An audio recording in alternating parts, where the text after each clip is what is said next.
Hi friends, இன்றைக்கி வீடியோவில் நம்ம ஒரு சூப்பரான ஸ்நாக்ஸ் ரெசிபி தாங்க பார்க்க போகிறோம். இந்த ஸ்நாக்ஸ் ரெசிப்பியை நீங்கள் வெயிட் லாஸ் பண்ணுறவங்களா இருந்தாலும் சரி, குழந்தைங்களா இருந்தாலும் சரி, யார் வேணாலும் எடுத்துக்கலாங்க. ரொம்பவே ஹெல்த்தியானது. வாங்க இதை எப்படி பண்ணுறதுன்னு வீடியோவில் போய் பார்க்கலாம். அதுக்கு முன்னால் இப்போ தான் நம்ம சேனலை ஃபஸ்ட் டைம் பார்க்குறவங்களா இருந்தால் ப்ளீஸ் சப்ஸ்கிரைப் பண்ணிவிட்டு வாங்க. வீடியோக்குள்ளே போகலாம்.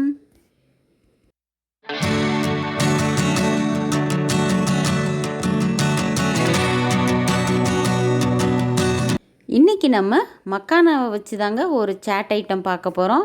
அதுக்கு முதல்ல ஒரு பேனை அடுப்பில் வச்சு ட்ரை ரோஸ்ட் பண்ண போகிறோங்க. நான் ஒரு 2 கப் அளவுக்கு மக்கானா எடுத்திருக்கேன். பாருங்கள், இப்படி தாங்க இருக்கும் மக்கானா. இப்போ நம்ம இதை ட்ரையாக ரோஸ்ட் பண்ண போகிறோம். அடுப்பை கொஞ்சம் லோ ஃப்ளேமில் வச்சு பொறுமையாக தாங்க ரோஸ்ட் பண்ணணும். அப்போ தான் எல்லா மக்கானாவும் ஒன்று போல் ஃப்ரை ஆகி வரும். சரியாக வறுபடலைன்னா அது வாயில் நல்லா ஒட்டிக்கிருங்க பல்லுலாம். அதனால் கொஞ்சம் பொறுமையாக தாங்க இதை வறுக்கணும். ஆனால் வறுத்து சாப்பிடும்போது டேஸ்ட்டு சூப்பராக இருக்கும். இந்த மக்கானாவை நீங்கள் குழந்தைங்களுக்கு ஸ்நாக்ஸ் ரெசிப்பியாகவும் கொடுத்து விடலாங்க. இது ரொம்பவே சத்து நிறைந்தது. ஒரு 100 கிராம் அளவுக்கு மக்கானா எடுத்துக்கிட்டிங்கன்னா அதில் 10 கிராம் அளவுக்கு ப்ரோட்டீன் கிடச்சிருங்க. 15 கிராம் அளவுக்கு ஃபைபரும் இதில் இருக்குங்க.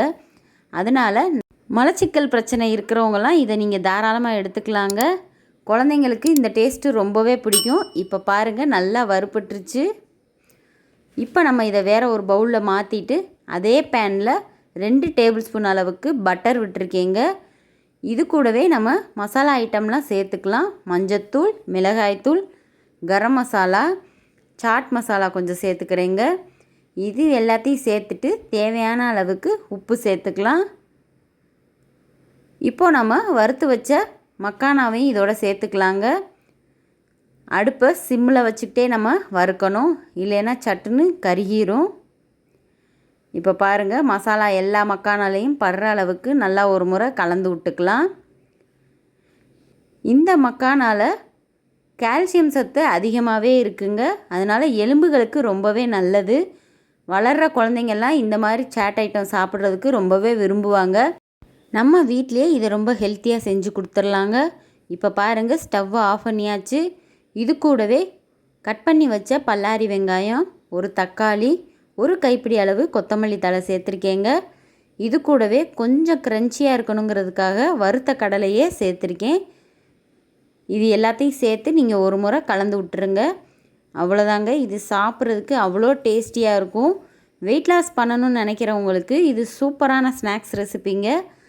ஈவினிங் டைமில் இதை நீங்கள் ஒரு பவுல் எடுத்தாலே போதும், உங்களுக்கு நல்லாவே ஃபில்லிங்காக இருக்கும்.